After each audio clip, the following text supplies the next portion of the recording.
This is the Reviewing Network Live, a weekly stream of consciousness recording session where I sit back with you folks out there, talk about some of the big news stories from the past week, and some other things I found that might be of amusement to you out there. I think you might get a kick out of it.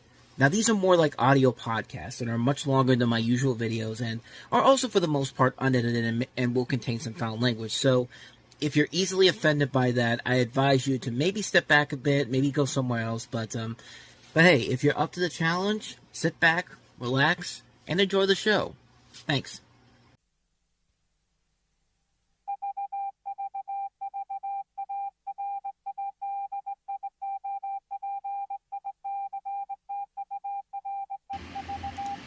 And for the 107th time ever, we are live in the Reviewing Network studios. And hello, everybody. Welcome to another episode of the Reviewing Network Live. It's been a couple of weeks since we've done a regular show here, but last couple of weeks we've taken a look at, we've done the Space Jam commentary to start the season off, and then last week, of course, we had the thrilling Sunday night NFL rewatch between the Ravens and the Bills. What a great game that was. I mean, the Ravens were up 40-25, and then the Bills just came all the way back at the end. Like, a great way to start that show off here. But I wish I could come. I'm trying to come on here with a much more positive light, but yeah. Today was rough. Today was incredibly rough. If you know what I'm talking about, Steeler game. Caleb Johnson. This team is going to ruin me. Like, it's 2 weeks into the season, and I'm already in a really bad mood. It's just because I know it's not going to get any better. It's like that first game seemed like Aaron Rodgers was more committed to beating the Jets in that game than actually trying to beat the Seahawks today, because this was a completely different team that I saw from last week.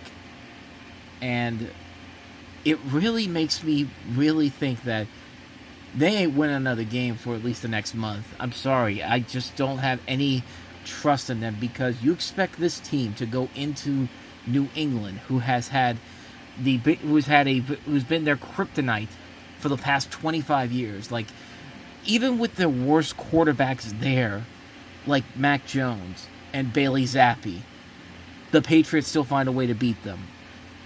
Do you really think the Steelers are going to go into Foxborough next week and beat them? I don't think so. Go to Dublin to face Minnesota. Did you see how good Minnesota was on Monday night? I'm watching them right now as I'm recording this on Sunday Night Football, and yeah, they're still pretty good right now, even though they are down right now as I'm talking. 1:36 to go in the second, 6-3 Atlanta. By the way, if you I might try. If it gets close enough in the end, I might actually do a little live reaction to the final 2 minutes here if we get to that point in time. But Minnesota looked really good against Chicago. J.J. McCarthy and this defense looked pretty good.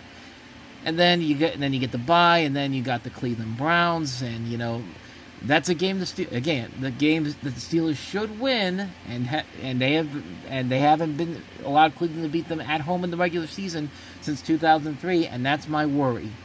That's my 100% worry with that game in particular, because it's here in Pittsburgh, and basically it means that curse is going to break sooner rather than later. And I just have this feeling that with this team as clustered and as chaotic as it is right now, Cleveland's got his best chance to probably do that. And then Cincinnati on a Thursday night. So not only do you have to face the Cleveland Browns on a Sunday, then you got to face the Cincinnati Bengals on a Thursday. And I know what you're thinking out there. Well, Joe Burrow, he got turf toe. He could be out for 3 to 4 months. Yeah, great. That means that Jake Browning can come in and basically sweep the Steelers, because Jake Browning's actually a pretty good quarterback, considering what he did today against Jacksonville.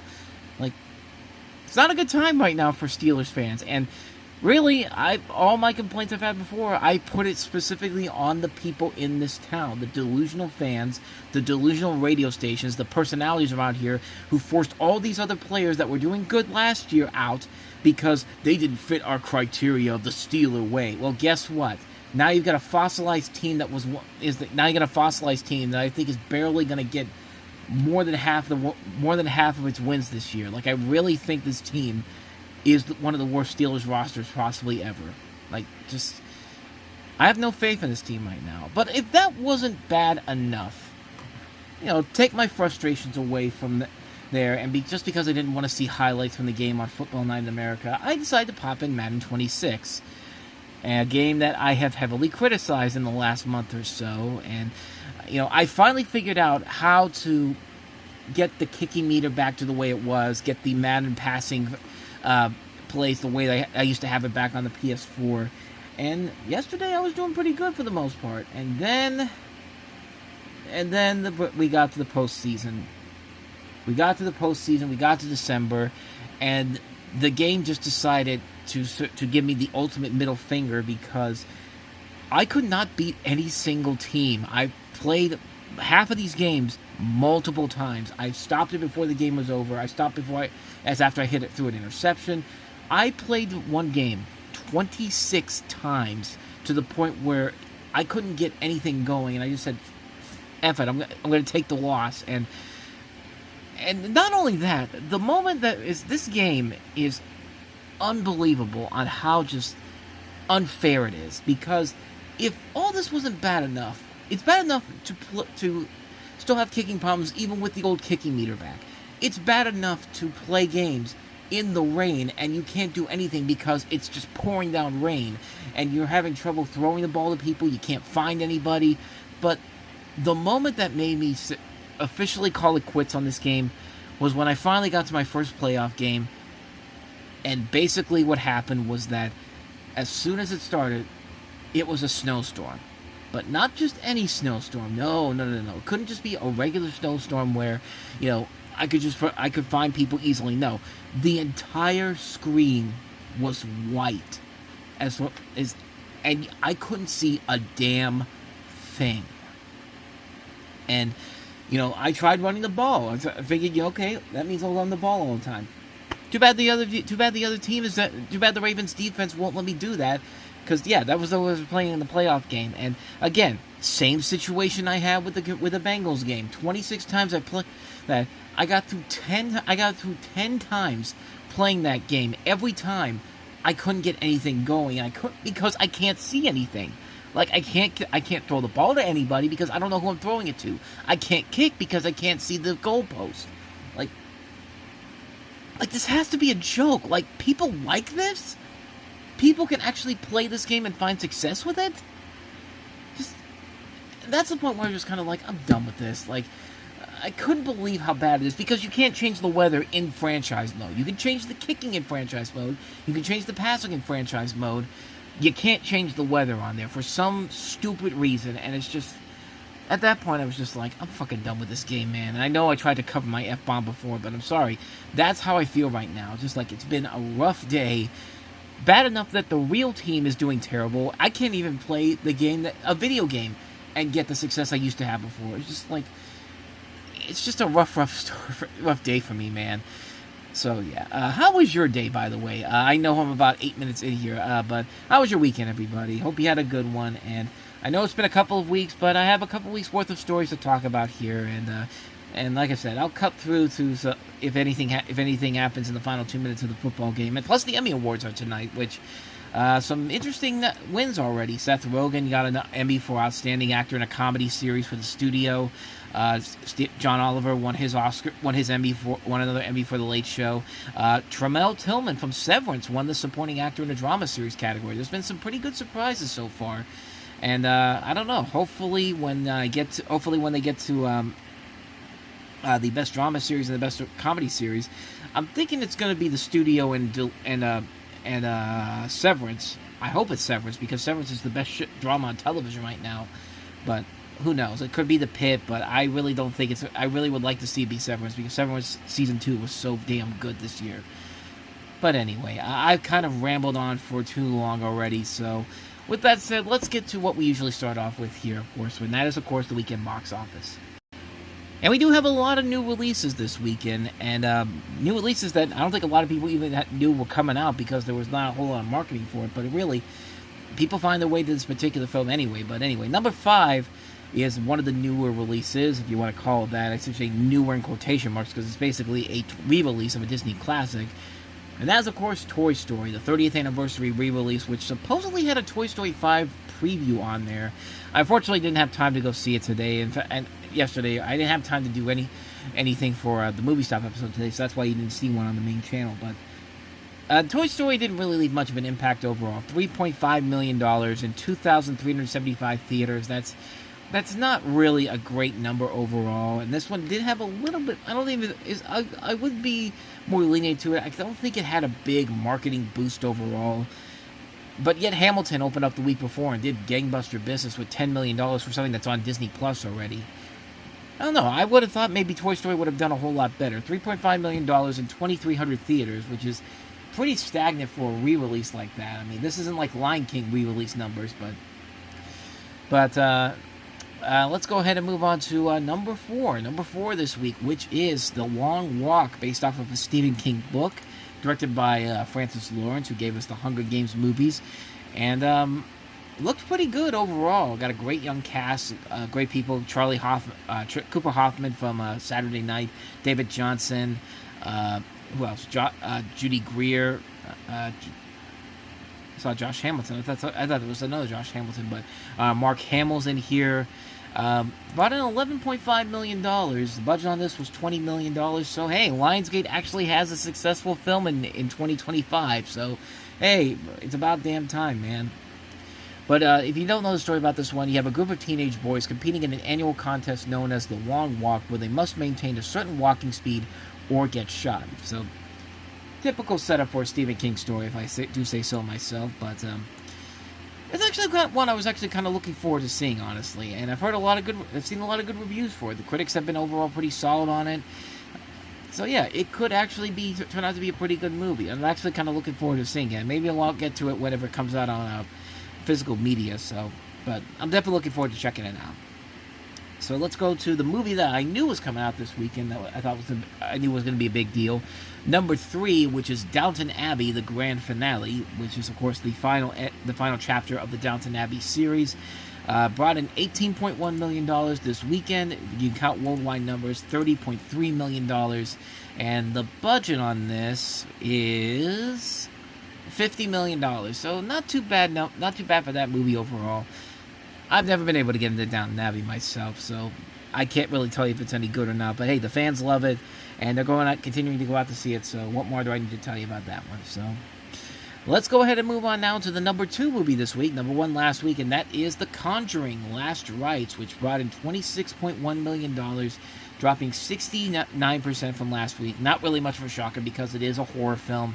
$131 million, though, which is still gangbuster business, and if you include the worldwide numbers, it's up to $332.8 million. So, yeah, this is probably going to end up. This is easily going to end up being the most successful film in the series, and basically that means that they're going to continue this in some way, shape, or form. And we already got kind of an indication of what one of them is going to be, and we'll touch on that in the news segment coming up here. But yeah, there's probably going to be another movie coming out soon. Yeah, it says Last Rites, but after those numbers, there's no way it's going to be the last time we see these people. I would say these people in general, because I think this will be the last time Patrick Wilson and Vera Farmiga will be in here, but they'll find a way to continue the Conjuring series with or without them. So, which brings us to the number 1 movie this weekend, and yeah, a movie that I know nothing about because I don't follow these Crunchyroll projects, but Demon Slayer, Kimetsu no Yaiba, Infinity Castle.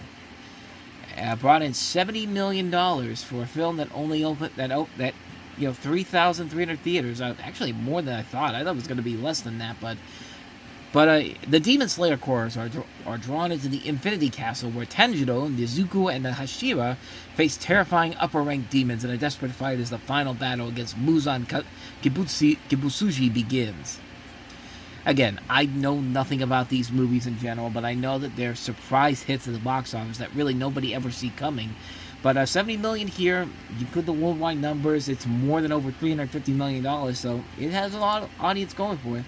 Whatever Sony's doing with the Crunchyroll titles, they should keep doing it because they're cleaning up the box office and making a ton of money where nobody's really expecting them to do so because nobody really knows they even exist at this point. Or, like in my case, I don't have really real intentions on seeing it, but yeah, Not really much of a shocker there, considering that this was coming out and the kind of early buzz this was getting.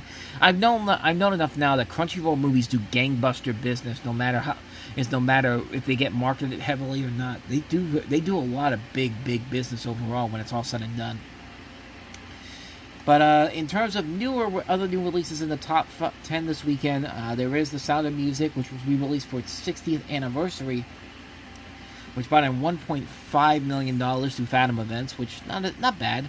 And then Spinal Tap 2, The End Continues, the sequel to this is Spinal Tap that some might say nobody was really asking for, but hey, you get to see the Spinal Tap people once again. Didn't do a whole lot of big business overall at the box office. I think it only brought in $1.7 million, even though the reviews what are the reviews like? Not the best overall. 67% on Rotten Tomatoes, 59 out of 100 on Metacritic. Not the greatest numbers overall. Rob Reiner hasn't really done a whole lot since a big project like this in a long time, a noteworthy project like this. I think the last big one I know of his was Flipped back in 2010, which wasn't a bad movie overall, but yeah, this one just kind of felt like it was really unnecessary for it to come out at this point. I mean, it's been 41 years. Like, what more can you really add to this that hasn't already been added with the original film? But certainly will not be the last time we will talk about pointless sequels that don't need to exist, as we'll delve into the news stories later on. But in terms of the big new releases next week, I think the only two big ones are Him, which is the Jordan Peele produced movie about Marlon Wayans, who's trying to motivate this young quarterback, and going down this dark turn. The synopsis here says that a young athlete descends into a world of terror when he's invited to train with a legendary champion whose charisma curdles into something darker. But on top of that, you also have A Big, Bold, Beautiful Journey, the new film from Margot Robbie, her first big film after the success of Barbie, directed by Coco Ganda, who I have no idea who that is, but I saw the trailers for this. Seemed like it has some potential to it, but kind of looks like a little bit takes a lot of inspiration from stuff like What Dreams May Come. But I mean, it could be good. You got Colin Farrell, Kevin Kline, Phoebe Waller-Bridge in here as well. So a lot of good talents all across the board in this film that could maybe turn out to be a good film overall. And the only other new release I see here that of noteworthiness is not even a new release, but it's Apollo 13. So other than Him and A Big, Bold, Beautiful Journey and Apollo 13, it's not looking like a strong week overall. The next week's not looking any stronger either. I think the big new release for that particular weekend is One Battle After Another, and I'm going to be curious to see how that turns out to perform at the box office. But you also have Gabby's Dollhouse, the movie, which is something tailored strictly for the kids, and also people are going to want to see this, The Strangers Chapter 2, because the first one was such a big success, and we got to have that trilogy for The Strangers people have been asking for, says no one ever. But, so yeah, other than that, though, not much more to say about the box office in general. Kind of what you'd expect it to be overall, so take that for what you will. So anyway, we've got 2 weeks worth of news stories to talk about here, and I don't have the page up here, so give me 1 second. I got it queued up here, and let's start with easily the biggest story of the last 2 weeks in the world of entertainment. That is the new Superman movie. Yeah, they're finally going ahead and doing the sequel to Superman. It's coming sooner than you think. Try less than 2 years from now, because this was put out on September the 3rd, and this is Deadline Hollywood saying that following the massive success of Superman, DC Studios is moving fast on its next film revolving around the Man of Steel, as it has dated Man of Tomorrow, which I thought it was World of Tomorrow, because I thought I read that somewhere else, but no, it's called Man of Tomorrow, and it is set to release on July 9th, 2027. James Gunn is back writing and directing, with David Corenswet and Nicholas Hoult expected to return as Superman, Clark Kent, and Lex Luthor, respectively. Gunn made the announcement on social media Wednesday with an original image of Superman and Lex Luthor drawn by Jim Lee. This comes as the latest film Superman has crossed the $600 million marker at the worldwide box office. The film's current gross is $611 million globally. In recent weeks, Gunn had hinted that he's already at work on his next film, though he did not say it was a straight sequel. So essentially, yeah, Superman's success is officially confirmed to the point where they're making another film that will be out in 2 years' time, which could be good, but I have my little bits of worry that they're moving a little bit too fast on this one. Ordinarily, with a superhero sequel like this, you kind of want to wait between maybe 3 to 5 years, unless you're Marvel. Like, I mean, that's my personal take on it overall. But I mean, I would have liked to have them waited a little bit in a year afterwards, maybe 2028, to put this out. But considering that they're moving fast and furious on this one here, I mean, you got Supergirl coming out next summer, then you got Clayface coming out next September. In fact, 1 year from now it'll be out, and then you've got the Batman Part 2 coming out also in 2027. So it's going to be a great year for DC Comics. You got Superman coming out with a sequel, and then the Batman's coming out with a sequel that year. Good times at the box office overall. I do have my concerns about rushing the film out there, but hey, James Gunn has proven time and time again that he can be good. He's in good hands with material like this. I mean, he was the perfect guy to do this. He made a great Superman movie, so regardless of what happens, I am more than behind this movie. I'm hoping it turns out to be as good as the original. Can't wait to get my copy of it on Blu-ray in the next couple of weeks. It comes out on the 23rd on physical media. So anyway, that's the biggest story from the last 2 weeks in terms of the world of movies. Now let's go ahead and move on to the next story I have for you. And that is the reported rumblings of a potential return of the Muppet Show, being produced by Seth Rogen and being produced for the Fox network. According to, there's a couple of articles out there. I have one from Boardwalk Times Net, and it says here, for a few weeks now, there have been rumblings of a new Muppet Show pilot. The project was listed on various Hollywood casting production websites with Michael Steinbach of the Muppet Studios as a producer. In a listing from the Film and Television Industry Alliance, it has revealed some of the talent behind this potential reboot of the Muppet Show. The new iteration of the Muppet Show is being developed by Seth Rogen and Evan Goldberg of Point Grey Pictures, which are having a big night right now with the Emmys. They've won a couple now for the studio, so at the time of recording this. But Disney has wanted to work with Point Grey Pictures for some time, as Rogen's production company has been attached to a Figment film and a continuation of Darkwing Duck. Alex Timbers, John Mulaney, Baby J is attached to direct the project. The Jim Henson Company will also be involved with the project. The listing also notes that the project is being developed for Fox Network instead of ABC or Disney+. That's why I feel like this is a rumor until more concrete details emerge, or even an outright confirmation. Disney having the Muppet Show on an entirely different broadcast network is a wild thought. And yeah, I could kind of see that in general. Or maybe it's because it says later on in here they're shooting at the Fox studio lot, so I don't know. Maybe they misinterpreted that, but yeah, it makes no sense why this wouldn't be on ABC or Disney Plus or even or on the Disney Channel or one of these networks in general. Do I think this is something that could potentially happen? Possibly. Would I like to see it happen? Yeah, I would like to see what Seth Rogen and his crew bring to the table on this. They've been pretty good with the stuff they've done so far with their production company through movies, television. Be curious to see what they would do with the Muppets going forward. So that's one I would like to see happen overall. It's a rumor right now. It's not official yet, but we'll probably learn more about it in the months to come, so stay tuned for that.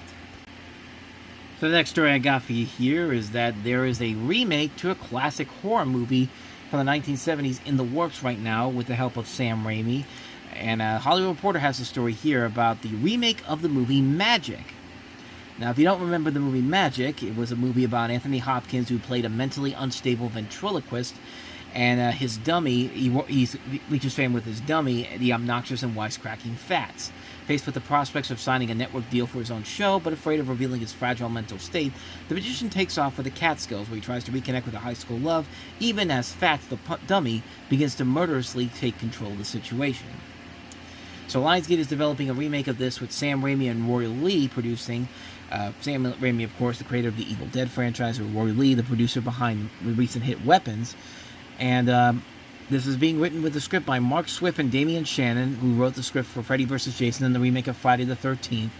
They're penning the script for this one here, and the original film featured Anne Margaret, Burgess Meredith, Richard Attenborough, and was actually kind of a big hit back in the day. Actually, Siskel and Ebert, who were notoriously known for trashing horror movies back then, they actually gave this a positive review overall. It wasn't really a horror movie in general. It was more of a psychological thriller. I've actually never seen it before, so I don't know if it's any good or not, but I mean, it looks like a pretty cool movie overall. One I really am curious to check out over at some point in time, but yeah, sounds like a good idea to remake this one. So that's my thoughts on that one quickly. Here is where Lionsgate continues to prove that they have not learned their fucking lesson. So, their studio right now is kind of in dire shambles right now because they have not had a big hit since the Hunger Games, the Songbirds of Battles of Songbirds and Snakes, which came out in 2023, late 2023. They didn't have a number one movie until Flight Risk and Den of Thieves 2 did it in January. None of those movies were successful whatsoever. Their whole summer was focused on one movie's success, Ballerina from the World of John Wick. Didn't do well. It was a flop at the box office. So, you would think that Lionsgate, which was once a prestigious home for independent films back in the day before they became the house that Jigsaw built, one would think that maybe, just maybe, they should stop making sequels and remakes and reboots and stuff that people just don't want to see. And then this story came out this week. Lionsgate has put in motion a sequel to The Last Witch Hunter. Really? The Last Witch Hunter. That movie that wasn't a big hit when it came out back in 2015, and yet, for some reason, we're now considering to be a big hit to the point where, clearly, we need to make a sequel for this. But here's where it gets really, really interesting, people. The sequel will star Vin Diesel in a reprise of his role as Calder, the immortal witch hunter. The film is being developed along with Diesel's One Race Films and Lionsgate because, let's be honest, Vin Diesel has nothing else to do right now until Universal basically gives him the go-ahead for to put the Fast and Furious movies out there, which I think they realize that the Fast and Furious series is running on fumes right now and are not hurrying to get another movie out there. That's my personal take on it. While a deal has not been finalized, Michael Caine is attached to reprise his role as Dolan in the new film. The move goes with Lionsgate's strategy to go IP with staying power and sci-fi fantasy spectacle elements that can overperform in the ancillary market to create long-term library value. What does that even mean? Like, does this mean we're going to see a sequel to Borderlands in a not-too-distant future? Because, yeah, that film was a flop, but judging by the logic that they're going with this, it's clear that they're going to make a sequel to Borderlands. That's why they're making a sequel to Now You See Me. Who is asking for a Now You See Me 3 at this point in 2025? Nobody. Like, The Last Witch Hunter, about the one man who stands between humanity and the most horrible witch covens imaginable, grossed $130 million worldwide at the box office at the time of its initial theatrical release in 2015. The pick has performed consistently in ancillary markets and reemerged as a streaming hit this year. It ranks among the 5 most viewed movies on Netflix. Okay, put it on Netflix. Don't waste money on this and put it into a theater. What the hell is wrong with you? Advancements in technology since they should allow us should allow a sequel to be brought on with a more efficient budget expenditure. The rest of the elements will be conjured up quickly. Basically, more use of AI, more use of a script by ChatGPT, because I cannot see any reason whatsoever for this movie to get made. And on top of that, to bring Michael Caine out of retirement to do this. Like, that check he's getting must be so damn good that he has no choice but to accept it. Because I don't know what else to tell you about why they're doing this. This feels like an absolutely pointless sequel. One of the most pointless sequels since the last pointless sequel that was announced. And there's been many of them. So one of them recently finished shooting. Practical Magic 2 finished yesterday. So yay, we're going to look forward to that in 2016. Why? Why are we doing this? Like, really, what's the point? What is the point of making these movies and releasing these re-releasing these movies? Not re-releasing them, making sequels like this when it's just absolutely unnecessary to do so. There's absolutely no reason whatsoever to do this.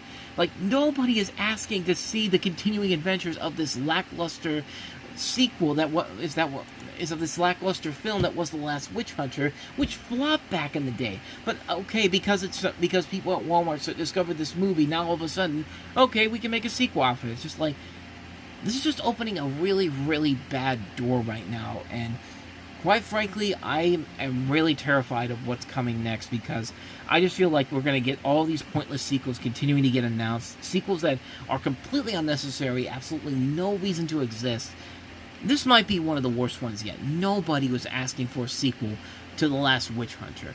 Nobody. Hey, speaking of movies that some might be, and reboots that might be considered unnecessary, How about a new Amityville Horror movie? Because heaven forbid we need another one of these movies to join the 8 billion other Amityville films out there. But this is coming from Deadline Hollywood, and it says, following his work on Screen Genesis video game adaptation Until Dawn, David F. Sandberg has inked a deal to tackle another beloved genre property as director of a new Amity horror movie in development at Amazon MGM Studios. Fresh off the success of The Conjuring Last Rites, Ian Goldberg and Richard Nine have been tapped to write the script, described as a reimagining of the original horror classic. Further specifics as to the story here are under wraps. Safran Company's Peter Safran and John Ricard will produce alongside Sandberg, and the Safran Company's Natalie Safran being joined as executive producer by Lilto Lotson, who of course was in Lights Out. Sandberg's coming to the project after collaborating with the Safran Company on projects like Annabelle Creation, which grossed over $300 million at the worldwide box office, and Shazam. I mean, the original Amityville Horror was a good movie back in the day. I mean, it was not a bad movie overall. James Brolin, Margot Kidder, Rod Steiger, a really good horror movie.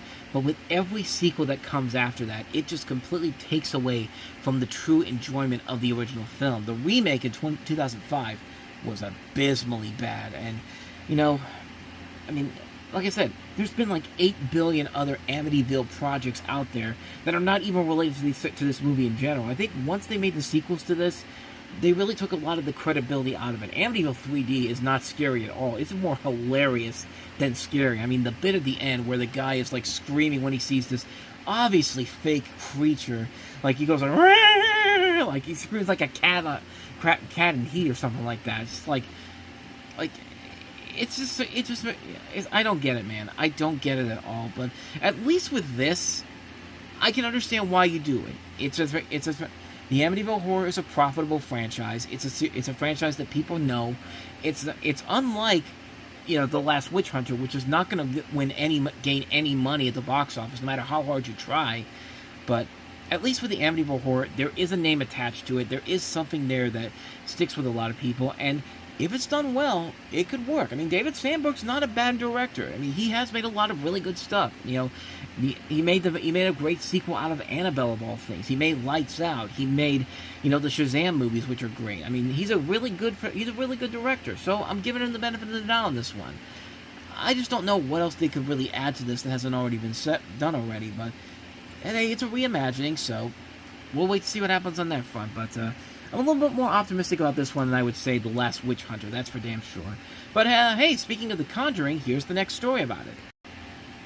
As I mentioned before, they are planning a Conjuring TV series. This comes from Variety, who has the story here, and it says, if this pop-up will get out of the way. There we go. I don't need to hear about Variety's breaking news alerts, guys. The Conjuring TV series, currently in development at HBO Max, has taken a big step forward. Variety has learned exclusively from sources that Nancy Wan has boarded the production. Another pop-up came up. Has boarded the project to serve as writer, executive producer, and showrunner. In addition, both Peter Cameron and Cameron Squires are attached to writing the series. HBO Max declined to comment. The show was first reported to be in development back in 2023 for HBO Max. Exact plot details remain under wraps, aside from the fact that the show will continue the story established in the Conjuring film franchise. Peter Safran remains on board as an executive producer, with James Wan's Atomic Monster producing. Warner Brothers TV is the studio. So like I said, they're doing a TV series version of The Conjuring, which basically means probably going to be a different story compared to what we saw with the Patrick Wilson and Vera Farmiga's characters, the Warrens. And that's probably the best way to go into the direction for it. I think there is an optimistic place for a Conjuring series to continue on and do something new and different with it. These movies have been a lot of fun overall, and I'm really curious to see what the show will be like with an HBO Max type of budget. So, yeah, not much more to say about this one, but definitely looking forward to hearing about that one. So, Paramount has been very, very busy under David Ellison and Skydance, and this is definitely one of the bigger stories that popped up before this week's big story that we'll get to in the second part of this, but the Street Fighter movie is officially getting made because Paramount and Legacy have completed a 3-year pact, which means that Street Fighter is going to be moving into Paramount with the release coming up next October.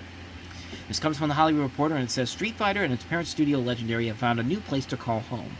Legendary has inked a 3-year pact with Paramount to distribute its movies with the Capcom video game adaptation Street Fighter, the first out of the gate.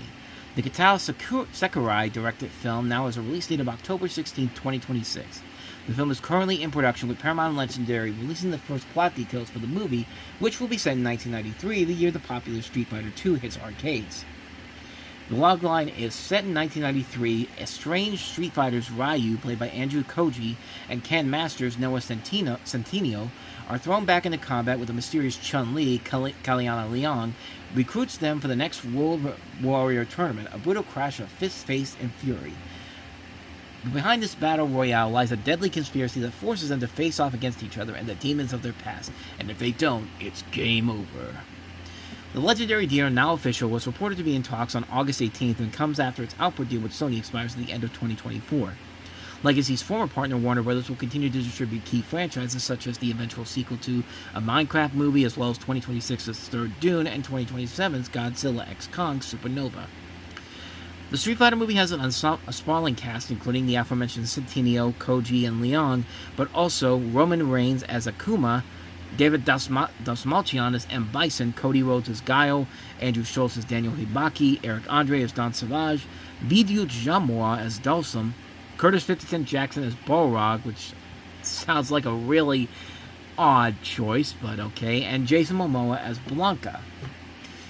And when it comes to the Street Fighter films, I think you can all agree that the original 94 Street Fighter movie is still the best one of those films, even though that one in particular isn't the greatest overall. I mean, it's just kind of... it is pretty much what you think it is. It's a Jean-Claude Van Damme vehicle with Raul Julia really giving it his all as M. Bison, and yeah, it's not a great movie, but at the same time, it certainly is a lot better than the 2019 Street Fighter movie. The 2009 Street Fighter movie, The Legend of Chun-Li, which, oh my god, that movie is awful, but that was supposedly going to be the big Paramount news for the show until this past Friday. Or Thursday, I should say. It was September 11th when it was posted, but yeah, I'm right, Thursday. But this is a story that kind of reels back to something that was about to happen a couple years ago when Warner Brothers was considering to buying Paramount. But of course that didn't happen, and now the tide has turned because Paramount and Skydance have officially merged, and guess what they're trying to do now? This comes from Deadline Hollywood, and it says here, the just-merged Paramount Skydance is exploring a bid to acquire Warner Brothers Discovery, heralding potential more changes in an entertainment landscape that's seeing rapid shifts.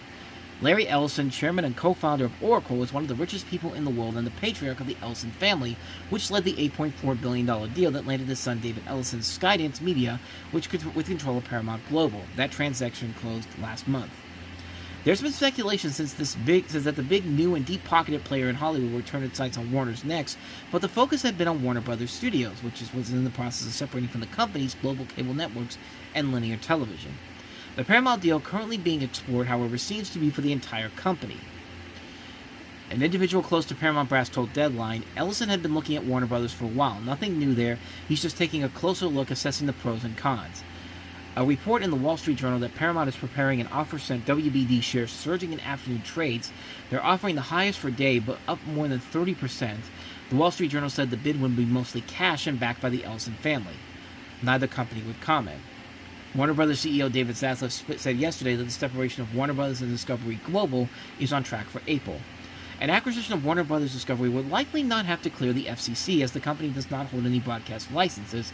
That proved to be a hurdle, with Skydance starting to acquire Paramount Global, owner of CBS, and the company committed to hiring an ombudsman to take viewer complaints over news content. That said, the combination of Warner Brothers Discovery and Paramount is the type of horizontal merger that typically draws to Justice Department scrutiny, as it has the potential to take competition off the board.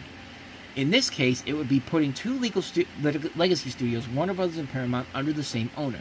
And while the antitrust division is typically free of political interference, all bets are off in this administration.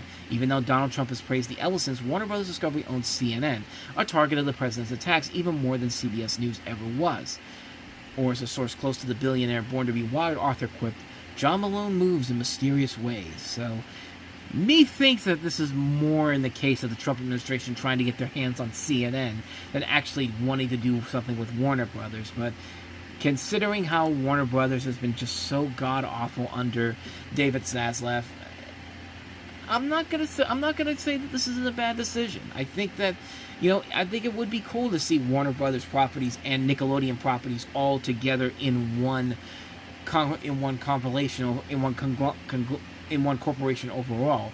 I mean, that's just my personal thinking behind it overall. But I mean, I don't know. Like, I could see a lot of the negativity of this. This is something that obviously could easily backfire big time. But hey, people were saying the same thing about the Disney-Fox merger, and let's be honest, it's not been that bad overall. It's actually been okay for the most part, but I don't know. To me, that's just my personal take on it per se. I wouldn't be against it per se, but I wouldn't be for it either. I'm kind of mixed on that in general, but especially considering what's the real motive behind all this, honestly. But with all that said, let's go ahead and move on to the next thing I want to cover here. We basically covered the major news stories of this week in general, and so let's go ahead and move on to let's go ahead and move on to the next thing I want to cover. So the last couple weeks, we had a big new show dropping on Peacock this week, and that is the spin-off to The Office, the new series that is a follow-up to The Office called The Paper, which features Domhnall Gleeson, Melvin Gregg, Oscar Nunez is back as Oscar Martinez among the cast involved in this. And the early word of mouth on this has been really good. It's gotten another season, and so I've been waiting to check this one out. And in this new version of the show, which essentially is basically kind of a reboot of The Office, except this time it's taking place at a newspaper in Toledo, Ohio. The same documentary crew that followed the workers at Dunder Mifflin's Scranton, Pennsylvania branch 20 years earlier focuses its efforts on the Toledo Truth Teller, an historic but declining Midwestern newspaper trying to resurrect itself with volunteer reporters. So similar concept overall, but a fun concept overall, and it does make for a pretty entertaining show overall. Unlike the American version of The Office, which admittedly did start off really slow overall, but did eventually find its way over time, this show kind of gets really good right out of the gate. And, a show like The Office really was one of those great shows that I remember watching from the very beginning and being very much invested in it before a lot of people really got into it. So I have more of a soft spot towards it than most people do. And I still think it is a really good show overall. And I think the show's off to a pretty good start overall. I like the main cast overall. I think their chemistry is something that's building, but it's leading to something really great going forward. And we're looking forward to checking that out in future seasons to come. And I also like the way they brought in Oscar in this, because he's essentially an accountant now working there, and he doesn't like the fact that he's being filmed once again there. And it's just like, I mean, the guy is committed to his craft, man. He's really good in the original Office, and I'm really looking forward to. I really like to see what he did with him in this show.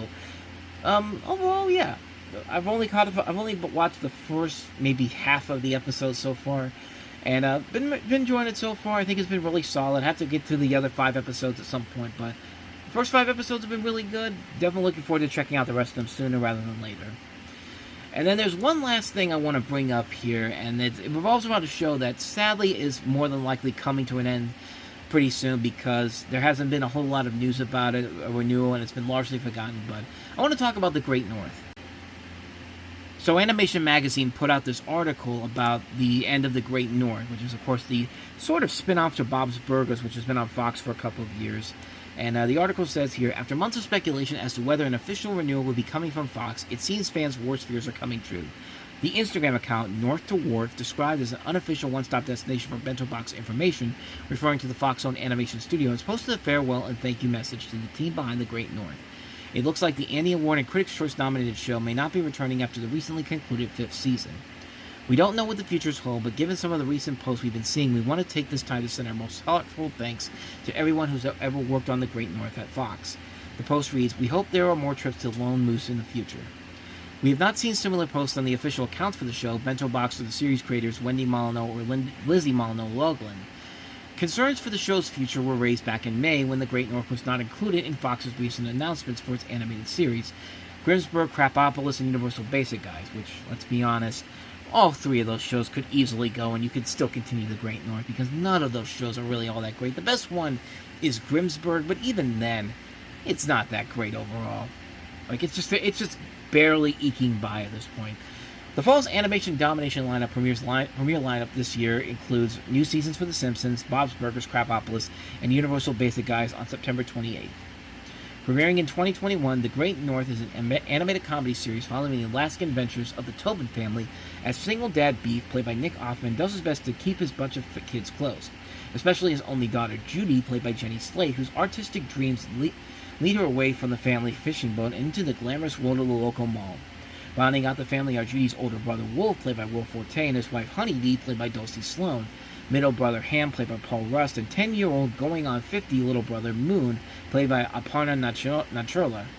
While their mother is not in the picture, Judy seeks guidance from her boss, played by Megan Mullally, and her imaginary friend, Alanis Morrison, played by herself, who appears in the Northern Lights. The series was created and written by Bob's Burgers executive producers Wendy and Lizzie Molyneux, and written by Minty Lewis from the regular show. The Molyneux sisters serve as executive producers for the show, and Bob's Burgers creator Lauren Bouchard is also an executive producer. And this also doesn't help the fact that just after the story came out, it was revealed that the co-founder of Bento Box, Joel Koala, stepped down after 16 years. So that's a big piece of that company going away, and I really hope The Great North isn't coming to an end, because really, that show is really good. I mean, it's definitely the American Dad to Bob's Burgers, and while American Dad is definitely better than the Family Guy in my opinion, both of Bob's Burgers and The Great North are great shows overall, and I really would have liked to see The Great North continue. I hope it will still continue on, but it's definitely sounding like they're getting ready to pull the plug on this pretty soon, and I hate Fox Animation for doing this. They have all these great shows sometimes.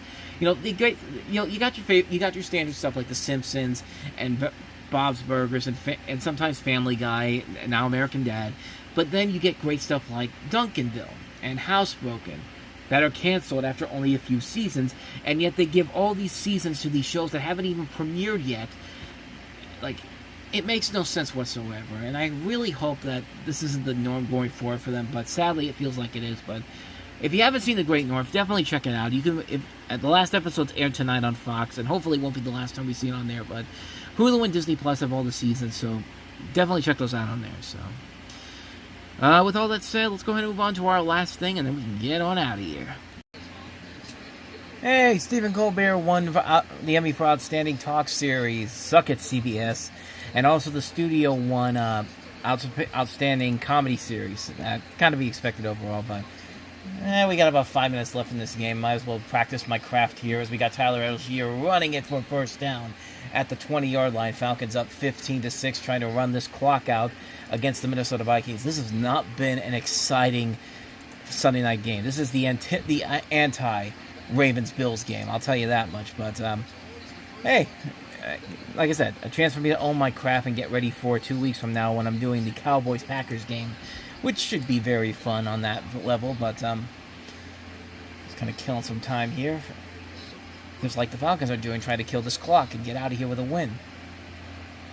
At the 21-yard line with 4:24 to go. Gives it to Algier. Gets it to about the 18-yard line. Second down coming up. Minnesota took a timeout as we get a preview of next Sunday night, which the Chiefs are going to New York to take on the Giants. Chiefs 0-2 to start the season, which basically means that the Giants have zero chance of winning next Sunday. I know Russell Wilson had a great day for the Giants, but he threw that critical interception in overtime against the Cowboys. Cowboys won that game. Yeah, if you're going to pick which 0-2 team needs to win that desperately, my money is on the Kansas City Chiefs. I don't know about you, but anyway, Minnesota took their first time out. 2nd and 9 coming up here. 4:18 to go. Atlanta would be smart to just keep running this ball down. I think Bijan Robinson there is in the backfield. That is correct. He breaks away and gets down to about the 17-yard line, and Minnesota will take its second time out on cue. Atlanta up 15-6. Like I said, this game has not been exciting at all. It's been nothing but field goals. That magic J.J. McCarthy had on Monday basically just continues to prove that, yeah, Chicago's not a very good football team this year. No matter how excited you get for Ben Johnson, yeah, I mean, did you see what happened today in Detroit? 52 points on the Bears is on the Bears, and the Bears over the Bears is 21. Hey, Detroit's back at least, so.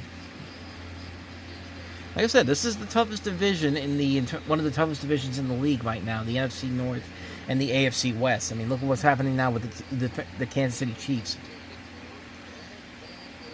4:15 to go, 3rd and 7 coming up. Probably another run here. I'd be surprised if they threw it.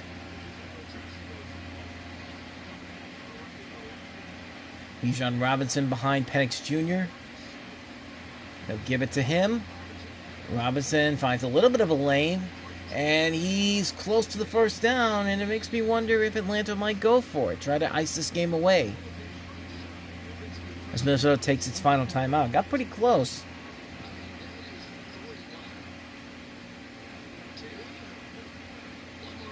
I don't know. If I was, I'd be smart and just take the field goal, make it an 18-6 lead, and Minnesota no longer has their timeout, so they have to score 2 touchdowns in under 4 minutes with 0 timeouts left. I mean, this isn't like what happened in Arizona today, where Arizona almost blew that game away. And I think they are going to stay on the field, try to ice this one away.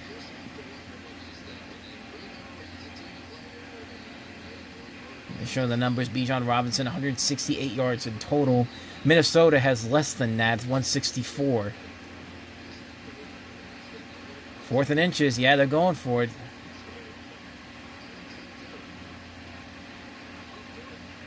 Tyler Algier in the backfield. Quarterback sneak. Play clock to 5. Oh! Minnesota jumped. They got it. First down. Minnesota jumped. That's it.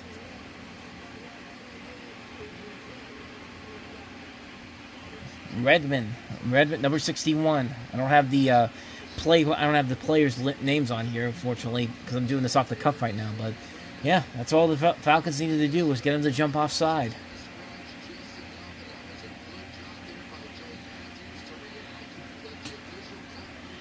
So 1st and goal right now. Play clock down to 4. Algier still in the backfield. He'll give it to him. And Algier will get a couple of yards. And Minnesota can't stop the clock. So this is pretty much game over at this point.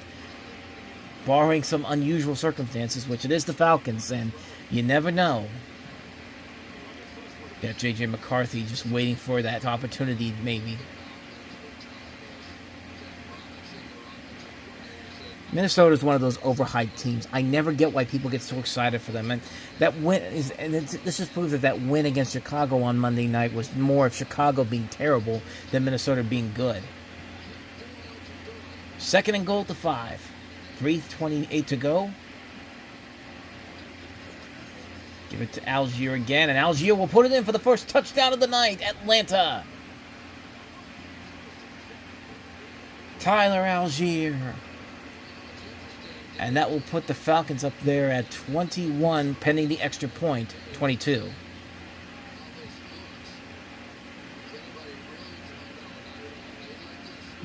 Yeah, Minnesota let them score. And it's going to be tough to get now.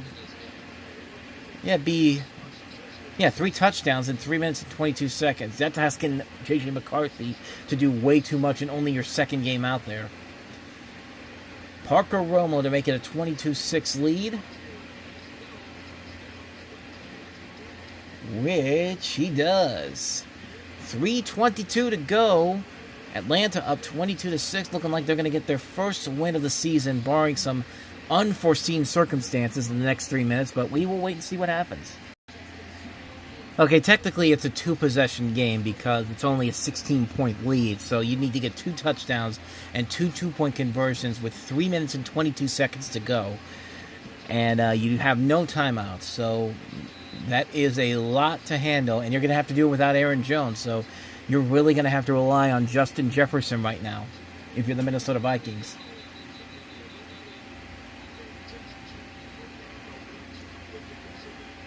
Here on the second half possessions, punt, fumble, punt. It has not been the night for Minnesota or J.J. McCarthy.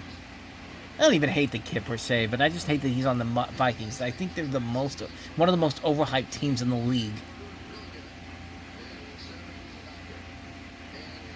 So yeah, they would need two touchdowns and two-point conversions. Again, no timeouts, 3 minutes and 22 seconds. That's like really asking this kid in only his second start in the NFL to really, really do that. He'll probably get one, but not the other one, maybe. You got a flag out before there's even a play.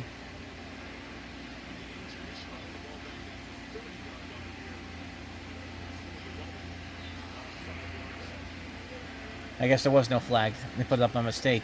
Start the 30-yard line for Minnesota. McCarthy. And flips that, tried to get to Mason, and got hit. Incomplete.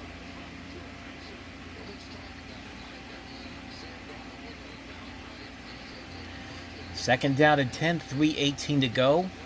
Play clock down to 7. You got a deep play here. Just got it off. McCarthy scrambling, fires, finds a wide open Hawkinson. Gets the first down, gets out of bounds at the 43, 44 yard line. As we see Kirk Cousins looking at his former team. From the 43-yard line, with 3:10 to go, McCarthy gets away from the pressure, might try to run it himself, takes a deep shot, got a man open, and that is Justin Jefferson, got hit back in his back after the catch. No timeouts, under 3 minutes to go. 3 receptions, 81 yards so far for Jefferson tonight, into Atlanta territory at 36.5 line. 36. McCarthy again to throw. Goes again for the deep shot down the field, and it's picked off. There is a flag down, though. Flag down, however. So hang on a minute. Watt's got him, but that's going to be against Minnesota.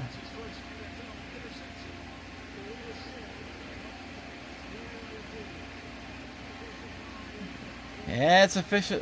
It's looking like it's officially over unless something crazy happens, which I don't think it's going to.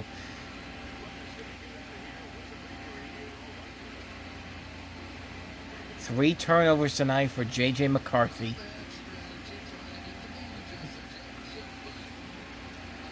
I don't even know who was throwing it to. It didn't look like anybody was down there for him to throw it to, except for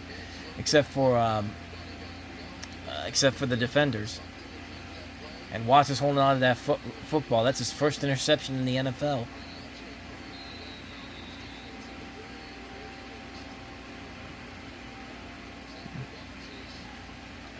Oh, they're way back inside of Minnesota territories. They got to be careful here. Keep running the ball, get down to the 10. The clock will run down to the 2-minute warning. Showing a replay of the interception. Yeah, he threw that way too far away from Justin Jefferson.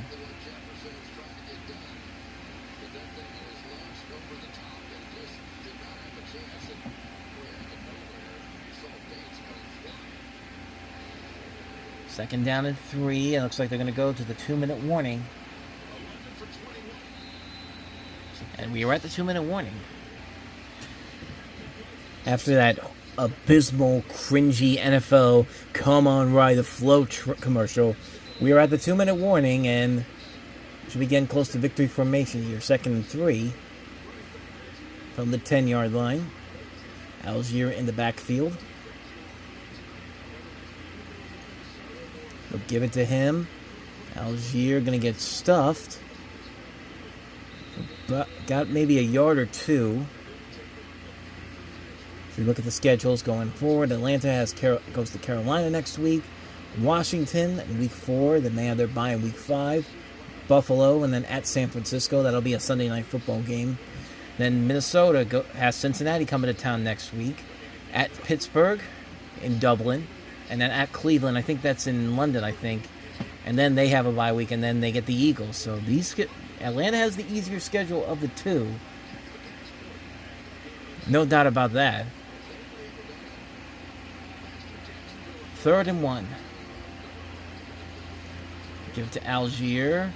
And Algier will come close to the first down, and might as well try to go for it here if you're Minnesota, if you're Atlanta. I mean, it's not like they can't do anything. They can't do anything at this point.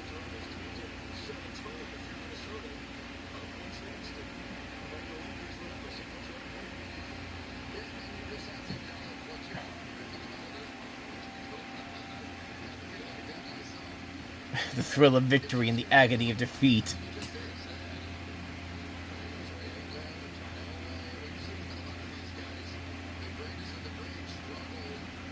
They're going to punt it. Oh, they're just gone for it at this point, but they're going to take the penalty, I think. Or timeout.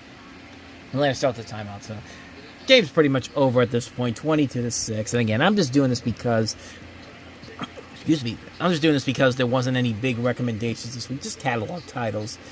Tron and Tron Legacy are getting Steelbook releases. The original This Is Spinal Tap's coming on Criterion. That's about it.